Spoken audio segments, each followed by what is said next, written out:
That's dope.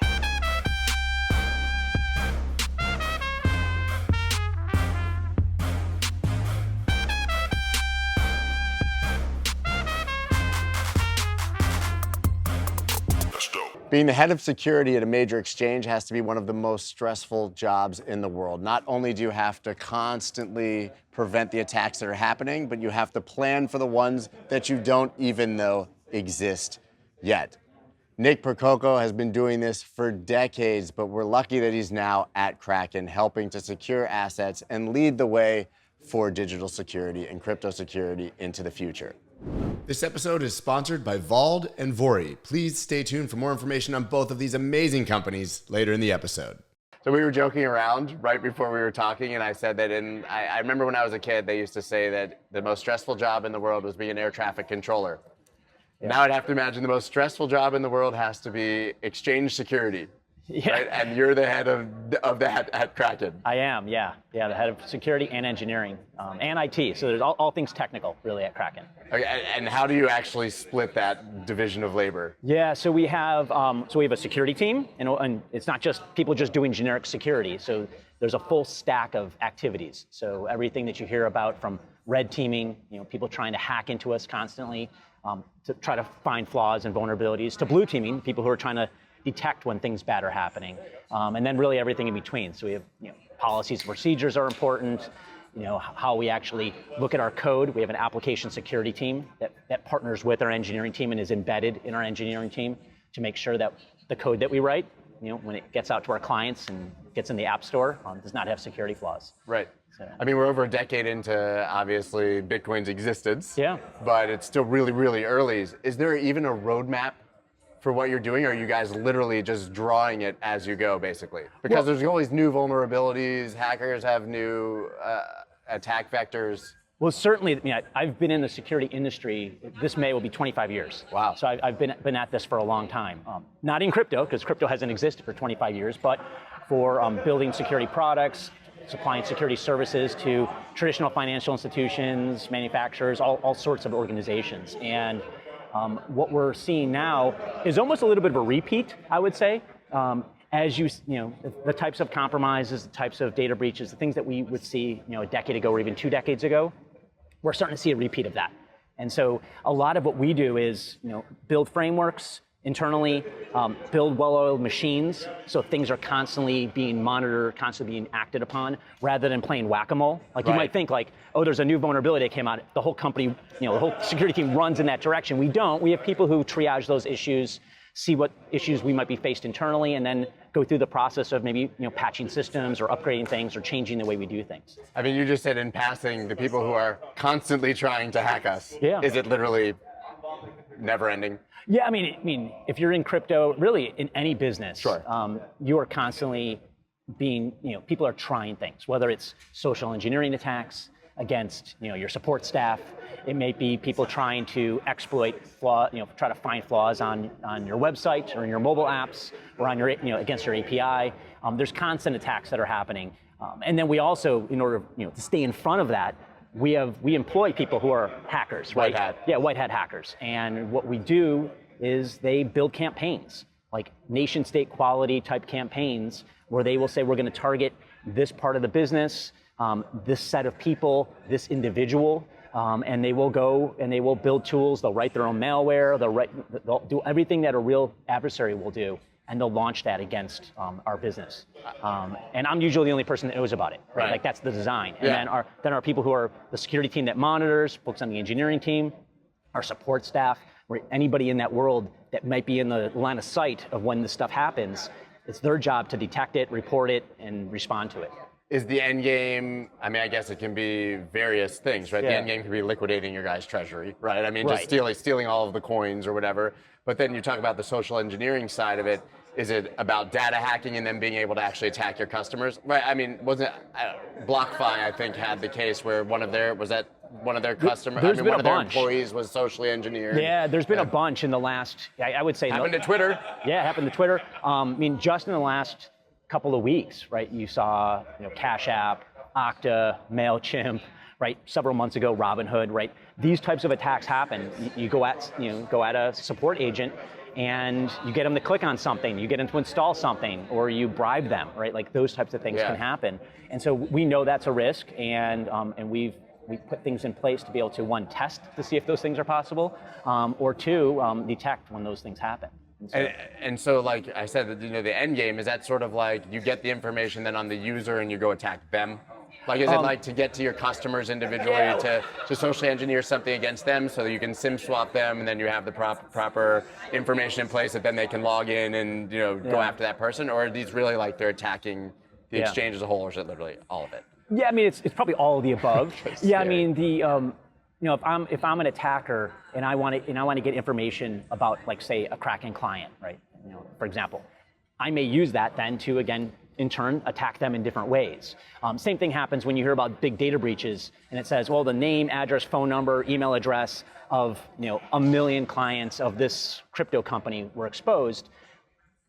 There's probably going to be phishing attacks, well-crafted phishing attacks, trying to get them to install malware on their computer. And then the end game is, like, let's try to get access to the funds. Most of the attacks that we see in crypto, or even the world in general, are not like highly technical exploits against some system. It's mostly, let's just trick somebody to clicking on a button or giving up their seed phrases from their MetaMask wallet, right? That's like how most of the NFT compromises that you hear about. It's not these like 0 days that are being burnt on Chrome to be able to get access to like plugins on extensions on Chrome. They're really social engineering someone to just do what they shouldn't be doing, right? Giving up all their seed phrases. The attacker clones their MetaMask wallet and just moves the Bored Apes out. And it seems like there's this stigma that that's a uniquely crypto thing, but as you said, I mean, we saw with Twitter, it's not. And there's a lot to be gained by hackers from going after basically every system at this point. Social engineering against people has been going on since the start of the internet, probably. Right. You hear about scams where even elderly people get phone calls like, "Hey, it's Microsoft. Your computer's having problems. Go to this website," and they go and they install stuff, and then the attackers have access to their online banking, and those types of attacks happen all the time. Just the criminals are porting it to the crypto industry. When I was in college, which was admittedly quite a long time ago, maybe it was 1995, 1996, I was at the University of Pennsylvania, and American Express was giving away a free t-shirt for you to like sign up on a piece of paper, a card, and someone, I guess, looked over my shoulder and took my social security number. This was in the 90s. Yeah. And it was a nightmare for 7 years of my life. Oh, wow. Like, all my credit was frozen because they had to put all these, like you said, this is nothing new. No, yeah. It's just a new way and easier way to do it. Yeah, like identity theft was big in the 90s. I remember those stands in college, right? They'd say, free t-shirt and you get a credit card with a $100 limit, right? That's exactly what it was. And I fell for it, but I was a 19-year-old kid who had a dirty shirt on. I think what's interesting, I think in your position, especially maybe at Kraken, you can correct me if I'm wrong, you guys are more, I guess, interested in being regulatorily compliant than a lot. You're a bank now, right? Yeah. So you sort of, in your position, have the weight of the entire industry, not only your clients in your own business, but it feels like there's major scrutiny. You guys are under a microscope because if something went wrong, it could basically send shockwaves through these other parts of what you're doing, or even how regulators view us, or Congress people and such. Yeah, I mean, we've been doing this since 2011, so it's like 11 years from a crypto company, which probably is like 5 lifetimes in this industry. Most of the companies at events that you're seeing, they started this year or last year or the year before. So we've been at it for a long, long time. The security program that we've built is all of our employees are part of the security program. It is not, we have a security team, and we have people, specialized in security, like on the support groups, and people who specialize in security and engineering. But everybody's part of security at the company, and we sort of the thing we have internally is everybody's productively paranoid. So it's not as if people just click links and just go about their business all day, like a mechanical Turk, and just do things whatever they see. They question, and they will ask the security team for help. Sometimes it's completely benign. It's just like, oh yeah, this is legit. I got an email. Look at it, man. Yeah, can you help me out? I didn't expect this, or I was conversing via email with somebody, a business partner, and now the email address changed, right? It's like Bob at something, but now it's Bob at something else. Is this malicious? Sometimes it isn't. Sometimes, companies Sometimes Bob just responded from his other email account. From an email account, yeah, right. But they'll raise that to us. They'll create they'll pull alarm internally. We have folks that jump in, help them out. So we do that. And then also from when you think about standards, security standards or regulatory requirements, my mantra around building security programs is to always just focus on what we need to do because of the threats that we're faced. And where that then starts to intersect as the organization matures, where we're at now, 11 years later at Kraken, when we're faced with, here's the regulator saying you need to do X, Y, and Z, we're already doing X, Y, and Z. We're doing X, Y, Z, and A, B, and C as well. In anticipation. Yeah, and just because we're always above and beyond what anybody else would ask of us. And have you been doing this at Kraken since 2011? I have not. Kraken has. Yeah, so I've been with Kraken for just coming up on 4 years. And then prior to that, I've been in the security industry. Right, but so you came in because this was a challenge for you in the security industry, or were you already orange-pilled or crypto involved or interested? Or is it actually still more of a thing where it's just a job for you and it's a challenge? No, I'm very much into crypto. Yeah, so I first was exposed to crypto around like the 2012, 2013 timeframe. Very early. So very early. When I was running a security research team. It was called Sputter Labs, pretty well known. I was running that. We had labs full of password crackers, which happened to be GPUs. So we started to naturally experiment with, let's mine some Bitcoin. So that was sort of my first foray, and it was mostly a lot of the researchers started coming to me and say, hey, we have this rack of GPUs that we use for cracking passwords when we're doing client engagements. Do you mind if we mine some Bitcoin? And I remember thinking, well, what's Bitcoin? And so then we got into it and started learning more about it. And then really, I went from sort of the security industry work where I was helping clients and building products that secured clients' environments to shifted, around 2015, 2016 into more of a chief security officer role at a data industrial AI company. And the crypto opportunity approach came to me. When you think about like industrial AI, the threat landscape's not super exciting, right? Like who really wants to steal data that comes off of like a tractor or something like that? Not super interesting. That landscape isn't too great. But the crypto threat landscape is pretty intense. And so someone who had been in the, at that point, 21 years in the security industry, I was like, this is awesome. Major new challenge. It's like what? It's like live fire all the time. The biggest challenge you could actually have. So you got to be a bit of a adrenaline junkie. Yeah, I mean, you see, I have a lot of passion about this. I'm really excited about that. Yeah, so I don't want things to be boring. So there's always constant activity happening from all directions, and it's super exciting. Right, so listen, we probably have a lot of people who listen to these that scratch their head when they think about security and are probably missing even the most basic and simple tactics that they can use to secure their assets. Like, what would you say to the average person who's new to crypto and just doesn't have anyone guiding them, telling them what to do? I know that Kraken has their procedures in place, educational content, but like, I'm a guy, I'm signing up. What do I do after I buy this thing? So the biggest piece is focus on personal security first, even before you go to sign up and buy some crypto. So personal security, when I talk about that, the basics are make sure your email account has a unique, strong password. You have 2FA. If you can get a security key, almost nobody does. Right? Do that, because your email account is the hub of your whole digital life. And if I get access to your email account, I'm going to reset all of your passwords in various places. I'm going to put filters on your email account so that when you get alerts from various banks or crypto exchanges, you're not going to see them. Go to someone else. Right? They're going to come to me, or they're going to go into a junk folder someplace. So that's a really big piece that people often overlook. And then if you're in your journey, you're going to sign up for Kraken, you're going to create an account on another exchange or someplace else.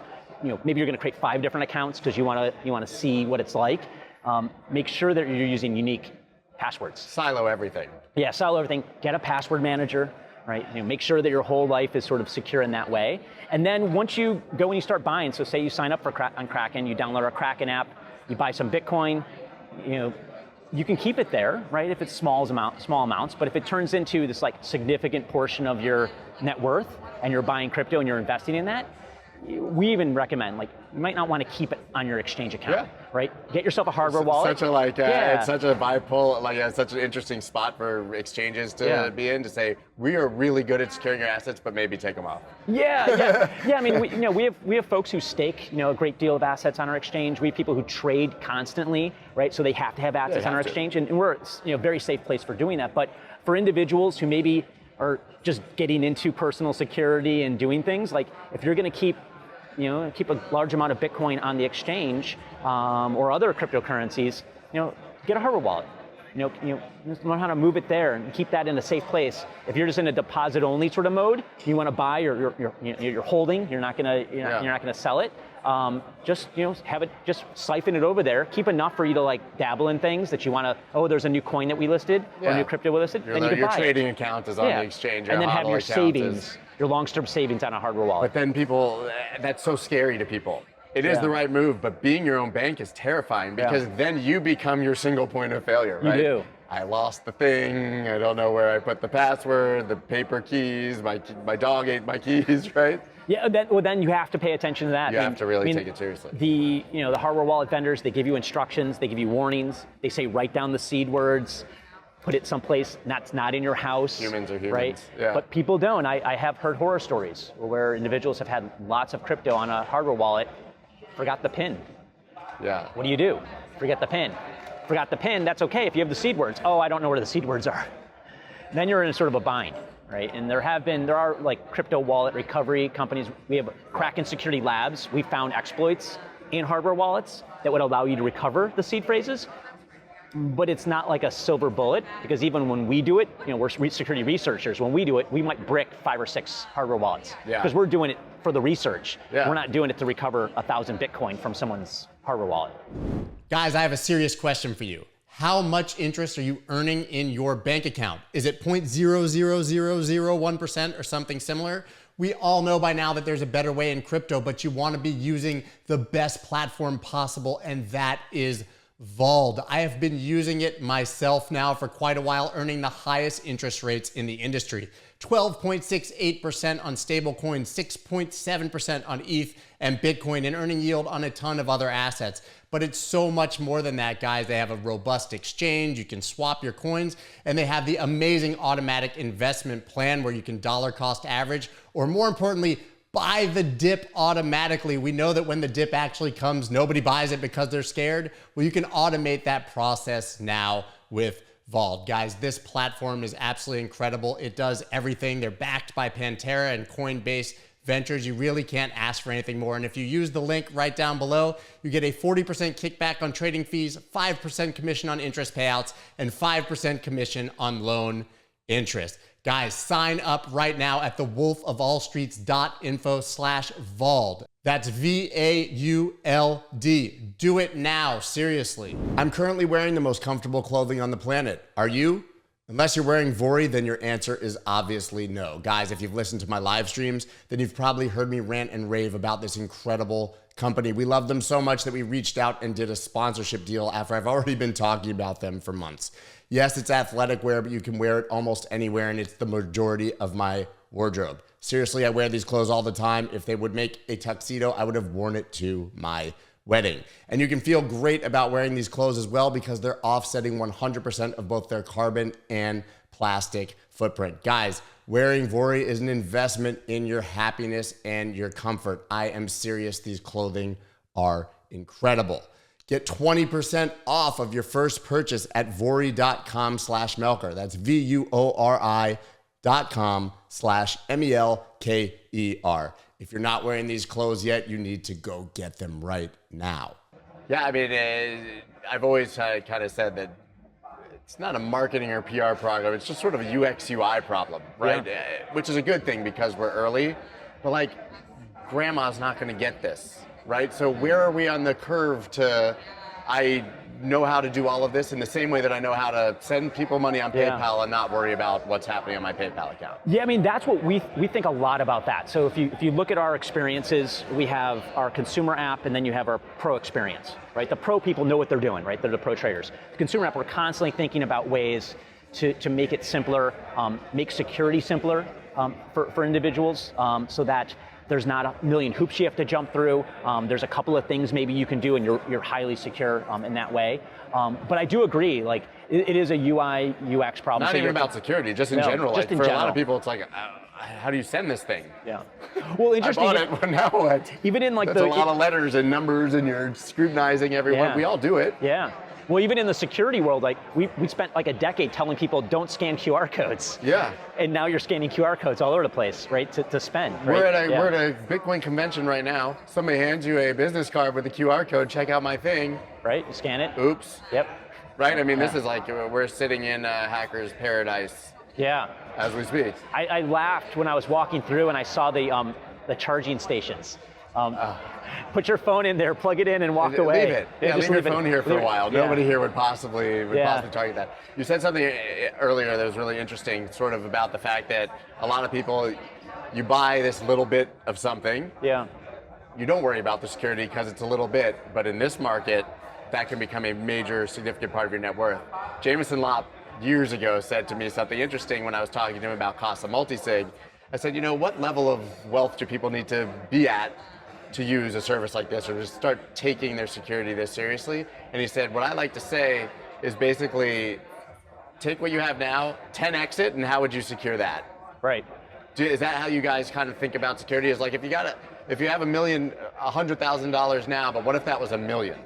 Yeah, and you, as an individual, you might think about it differently, right? Like even someone who has $5,000 and now they have 50, to them that might be, that's like literally everything. You can go buy a car with it, right? Now versus just maybe you're dabbling around with $5,000 in crypto. Yeah, certainly you really need to think about, there's like even succession planning, planning, right? Like if you have a hardware wallet that only you know the PIN for, and only you know where the seed words are, and you have a family, right? How do you manage that? We literally go through this in my house every time I leave town.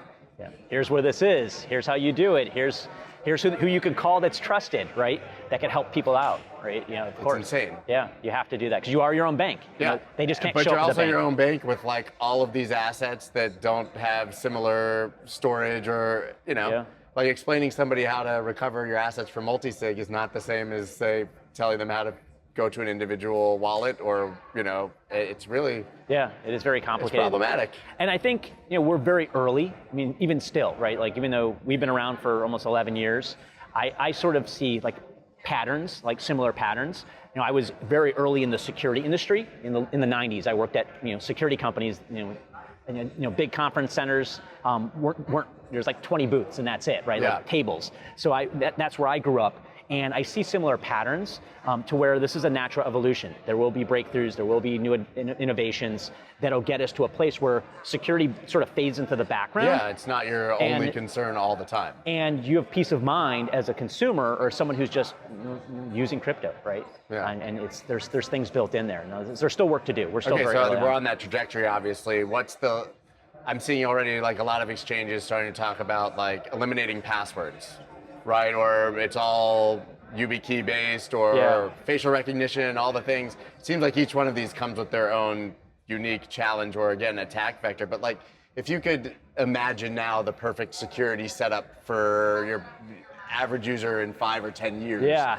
Is it like there's a chip in my brain and I look at it and only I can open my account with my, Maybe, maybe there's some, with Elon Musk working on the neuro. He's busy with Twitter now. Yeah, now he's trying to fix the edit feature in Twitter, right? So, I think there will be ways to authenticate in new ways that will be more, seamless. Yes, putting your username, password, using another device. I mean, that's what we sort of have as sort of like the best from an individual standpoint. I get a little wary, even as a security person, that if your authentication is just plugging a key in, then it's single factor, right? Like if your key's on your desk or whatever, and you go out to lunch, someone's like, oh, and they get into your account. You literally have to secure the key every single time you walk out. Right. So it pushes more and more onto the consumer. So I would say we'll get to a place where